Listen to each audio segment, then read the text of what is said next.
Sokoto Caliphate explained, the origins of northern Nigeria's conflict. What if the roots of northern Nigeria's unrest did not begin with modern politics, social media, or economic hardship, but with a transformation of religion, state power, and identity that began more than 2 centuries ago? What if today's conflicts are echoes of choices, structures, and ideas forged in the early 1800s? This is not a story of random violence. It is a story of ideas becoming institutions, reform becoming empire, and collective memory shaping identity. Understanding this is structural history, an examination of forces that created enduring institutions and cultural frameworks. Before the 19th century, northern Nigeria was a mosaic of Hausa city-states: Kano, Katsina, Gobir, Zazzau, and Daura. These commercial hubs were linked to trans-Saharan trade, centers of scholarship, and arenas of political experimentation. Islam had existed for centuries, but did not fully dominate political authority. Governance blended Islamic principles with indigenous practices, creating tension between rulers and religious scholars demanding moral and legal consistency. Living among these societies were the Fulani, or Fule, a diverse population of pastoralists, traders, and scholars. Their identity was fluid, transcending political and social boundaries. By the late 18th century, reformist scholars across the Sahel were calling for renewal, citing moral decline, corrupt governance, and lax religious discipline.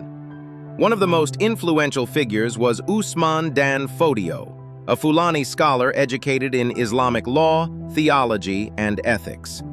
In Gobir, he publicly criticized rulers for heavy taxation, unjust governance, and selective religious practice. Initially intellectual and spiritual, his movement grew steadily, drawing scholars, farmers, traders, and marginalized groups. Conflict escalated when authorities sought to restrict him.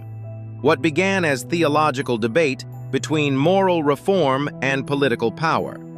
By the early 1800s, these tensions erupted into the Fulani Jihad, a complex civil war driven by ideology, social grievances, and political ambition. Dan Fodio's forces defeated multiple Hausa rulers, establishing the Sokoto Caliphate.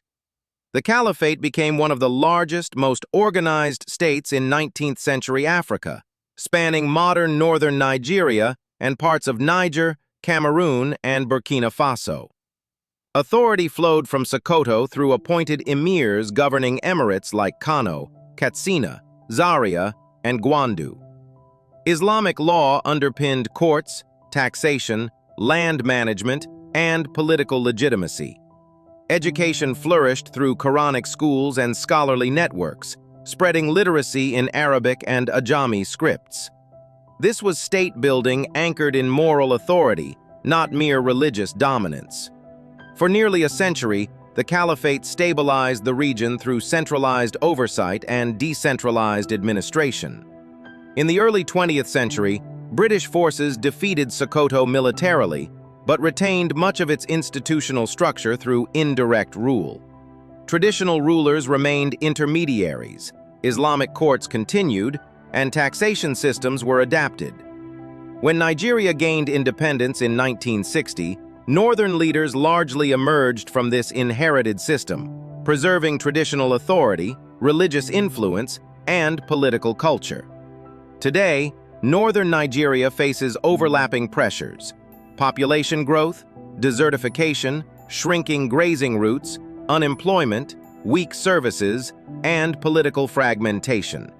Conflicts over land and water are exploited by extremist groups such as Boko Haram and ISWAP, who lack the administrative discipline and governance structures of the Sokoto Caliphate. Fulani identity does not equal insurgency. Most Fulani are peaceful farmers, traders, and civil servants. The Sokoto Caliphate normalized the idea that moral authority legitimizes political power. Colonial rule preserved it. Post-independence governments struggled to modernize institutions, and social pressures intensified. Violence today emerges not from identity alone, but from systems under strain, legitimacy gaps, economic and environmental pressures, and governance failures. Its legacy continues to shape political culture, law, education, and authority expectations in the region. Understanding northern Nigeria requires looking at structural history, not just headlines. The Sokoto Caliphate shaped institutions. Colonialism preserved them. Independence inherited them. Modern pressures now test them. History is not dead. It operates beneath the surface, quietly influencing identity, authority, and social dynamics we still confront today.